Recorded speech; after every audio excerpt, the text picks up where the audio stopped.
When someone throws your past in your face, they're not reminding you, they're trying to gain control. And the moment you rush to defend yourself, you hand them exactly what they were hoping for. But there's a calmer, stronger, stoic way to shut it down. Most people don't bring up your history to heal anything. They do it to gain the upper hand, to reopen wounds you've already closed, or to elevate themselves. And when it comes from someone you once trusted, the cut goes deeper. Not because what they're saying is true, but because their intention is to hurt, not understand.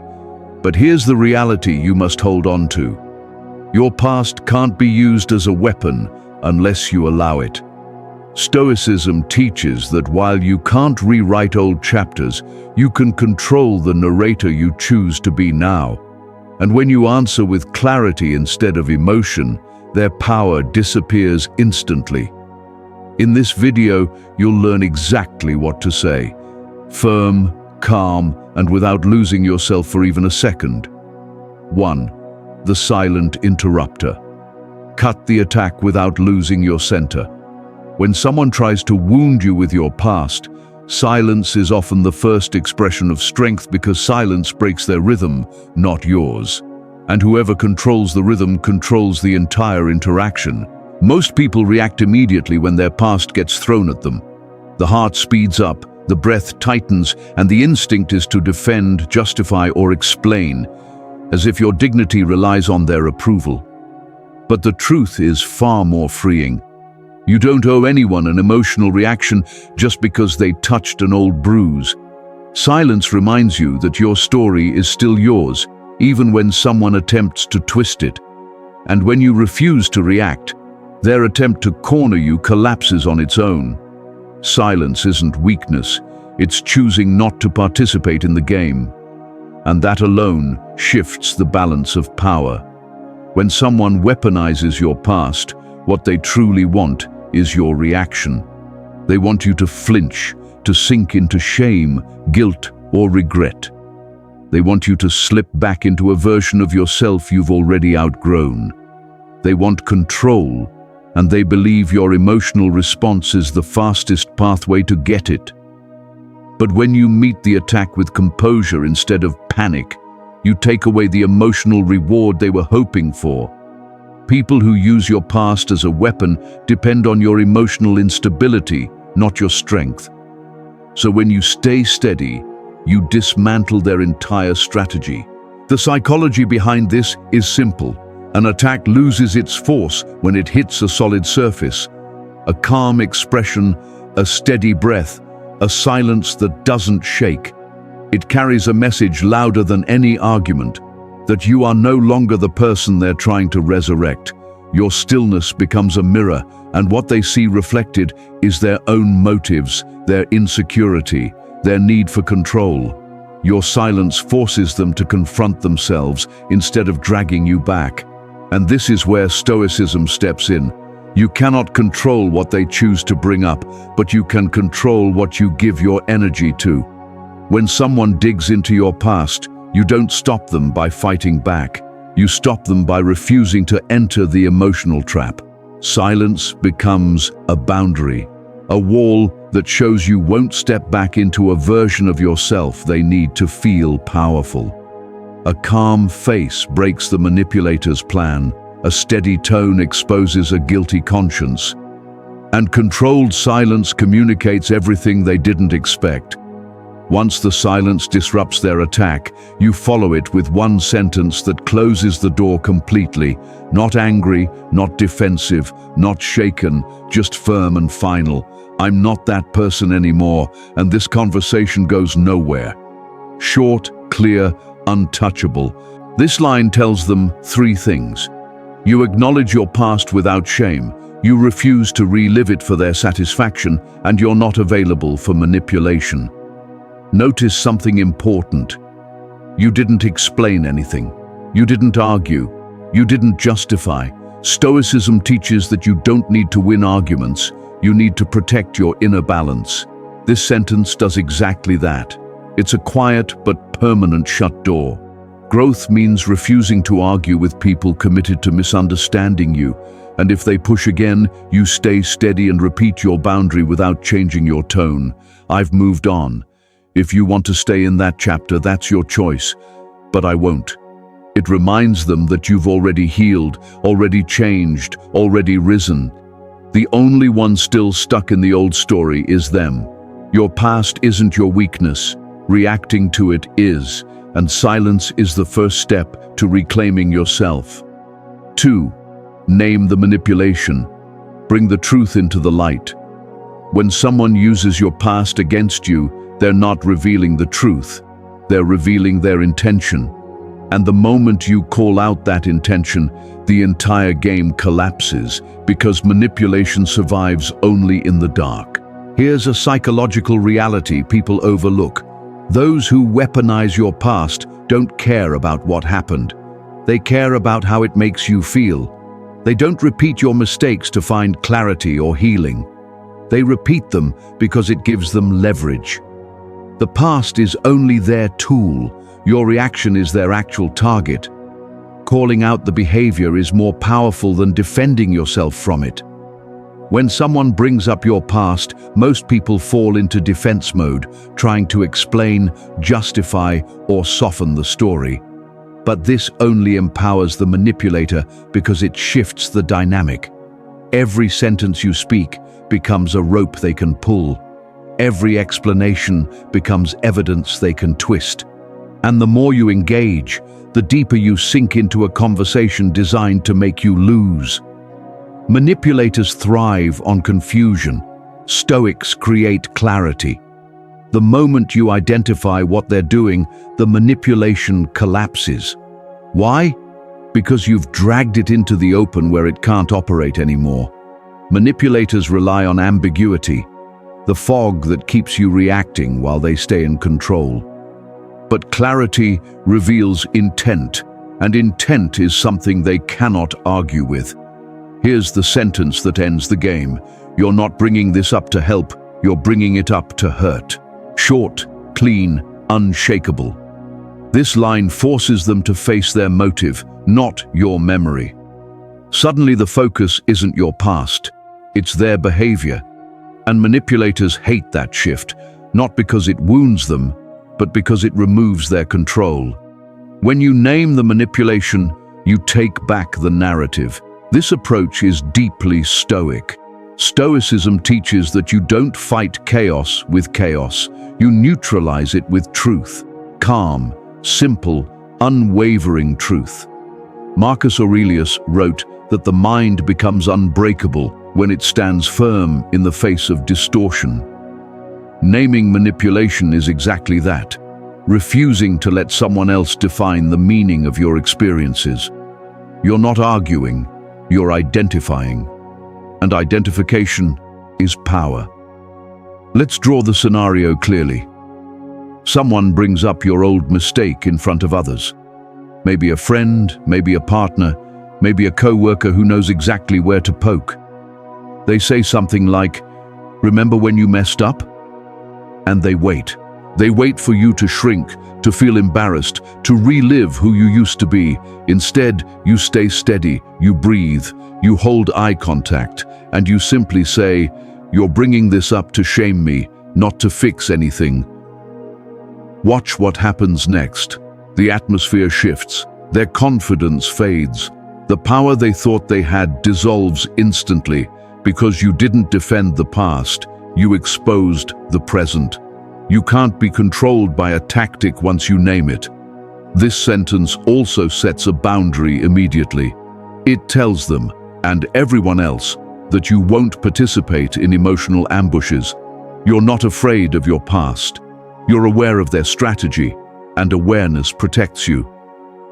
Stoics don't react their way out of manipulation. They see through it. And seeing through it is the fastest way to rise above it. If they try again, you stay calm and raise the boundary. If you want a real conversation, stop using my past as a weapon. Notice how these lines aren't angry or aggressive. They're grounded, steady, and based on self-respect. That's why they're powerful. Manipulators don't fear anger, they feed off it. but they fear clarity because clarity exposes them. Calling out manipulation isn't conflict, it's self-respect in motion, and self-respect is a language manipulators don't know how to answer. When you learn to name the intent behind their words, something extraordinary happens. You stop being the person who gets tangled in old wounds. You become the person who sees through motives with calm precision. You rise above the emotional battlefield they tried to drag you into. And that is how you reclaim your power without raising your voice or lowering your worth. You don't fear your past. You fear the people who misuse it, but once you expose their intent, they lose the only weapon they ever had. 3. Reclaim identity. Separate yourself from your past. Your past explains you. It does not define you. And anyone who insists you're still the person you used to be is afraid of who you've become. This is where you reclaim your identity calmly, firmly, without permission. There's a truth people forget. You're not obligated to stay loyal to a version of yourself that no longer exists. Some individuals will cling to your old identity because it comforts them. It gives them a sense of superiority, a sense of stability, or a sense of control. And the more you grow, the more threatened they feel.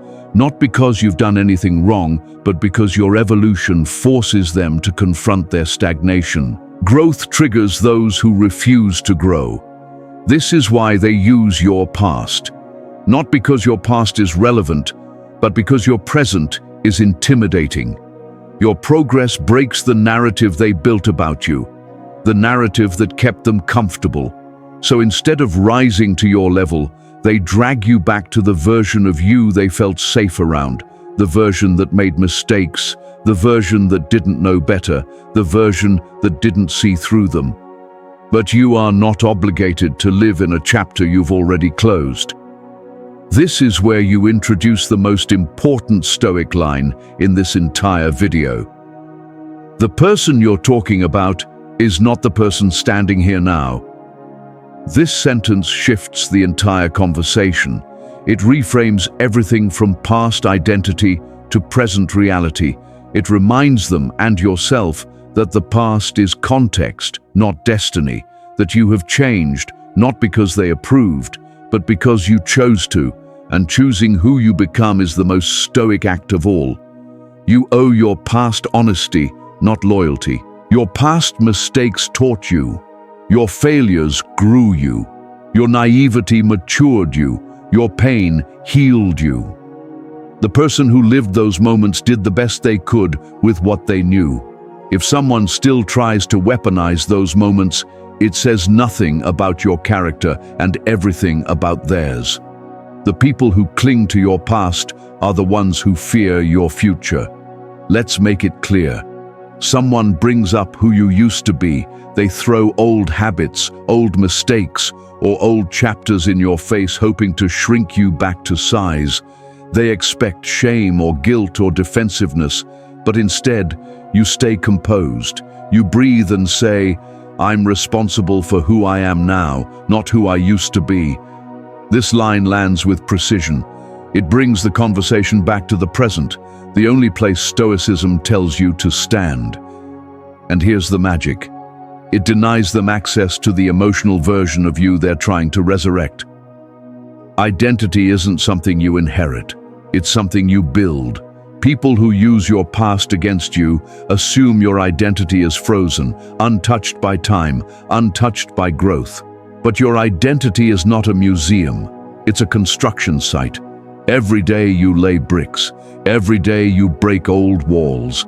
Every day you choose who walks inside and who stays out. If you revisit your past, do it for wisdom, not for war. And if they keep pushing, if they refuse to accept your growth, if they insist on dragging you back, you give them this final calm boundary. I've made peace with who I was. If you haven't, that's your work, not mine. Watch how quickly the dynamic shifts. The emotional weight is no longer yours. You stop defending yourself. You start defining yourself. And that definition is power. A person who owns their past cannot be controlled by it. Stoicism teaches that the only chains are the ones we agree to wear. When you separate your identity from your history, those chains fall off. You stop being a prisoner of old stories. You become the author of new ones. You're not your past. You're the present moment repeated daily. And the moment you reclaim your identity, no one can use your history as a weapon again. 4. Boundary reset. Shut down the pattern immediately. People don't repeat what works. They repeat what you allow. If someone keeps using your past, it's because the old boundaries didn't hold.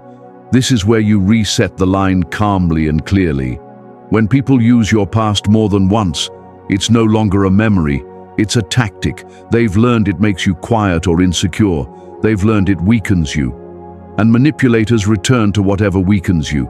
It isn't personal, it's strategic. Repeated behavior is not an accident. It's a message. I think I can get away with this. Here's the Stoic message you send back: not anymore. Boundaries aren't about controlling others, they're about teaching them how to treat you. When someone uses your past repeatedly, the issue is no longer the past. It's the lack of a boundary stopping the pattern. A boundary isn't anger, a boundary is clarity. When someone keeps revisiting your old mistakes, they're trying to anchor you to a version of yourself that benefits them. It may give them emotional power. It may make them feel morally superior. It may help them avoid accountability, or it may just distract them from their own flaws because it's easier to point at your past than face their present. People weaponize your history to avoid their own. This is why the boundary has to be immediate, firm, and calm. No raised voice, no argument, no explanations. Just controlled authority, the kind that comes from knowing you don't need permission to protect your peace. You start with this line: if you keep bringing this up, I'll step away from this conversation. Short, neutral, no emotional leakage. It says 3 things. You see the pattern, you won't tolerate it, and you're ready to act. Because a boundary without action is just a suggestion. Stoicism teaches that your reaction defines the meaning of any moment. If you set a boundary and let it be crossed, you teach them your words mean nothing. But if your boundary is consistent, same tone, same response every time, they learn the old tactic no longer works. The past stops being a weapon because you stop being a target. Consistency turns boundaries into laws. Let's walk through the scenario. They mention your past again. They expect emotion, but instead you stay composed and say, "We're not revisiting that. I won't continue this conversation if you bring it up again." Then silence. No debate, no justification. A boundary is strongest when followed by silence. If they push further, you follow through calmly. You step away. You end the call. You stop responding. No drama. Just a firm exit, because you don't argue with someone who wants a reaction. You deny the reaction. And here's the transformation. Boundaries don't just protect you from others, they protect you from your old self, the version that tolerated emotional ambushes. Boundaries prove you value your peace more than their approval. Your healing is not up for negotiation. Every enforced boundary is a declaration of self-respect. Some people will adjust, some will resist, and some will walk away. All 3 outcomes are blessings in disguise because boundaries reveal who can meet you with healthy connection and who only thrives when you stay broken. If someone leaves after you set a boundary, they were surviving on the fact that you didn't have one. When you redraw the line, you're not defending your past. You're safeguarding the future you're creating. You're sending a message: I've evolved. Respect that or lose your place in my life. This is the heart of real Stoic strength. Quiet, steady, unapologetic self-governance. Your past is sealed. Your boundaries are solid. And anyone who can't accept both doesn't get a place in your present. 5. The Stoic closure. End the attack with calm authority. Nothing disarms a person faster than someone who has already made peace with their past. Closure isn't something you request, it's something you claim for yourself. And once you claim that peace, no one can use your history to shake you again. There comes a moment in every conversation where you must choose whether the final word comes from emotion or from dignity.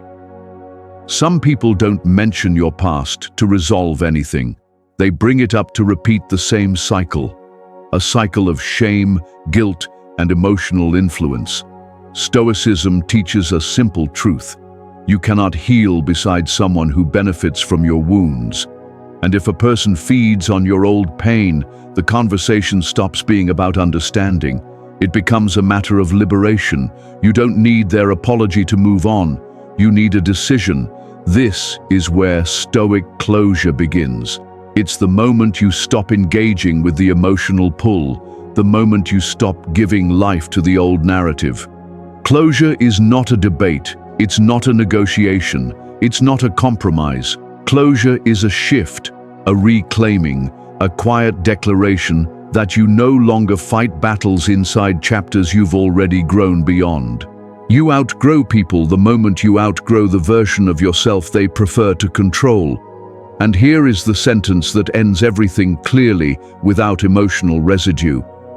I've already made peace with my past. If you haven't, that's yours to resolve.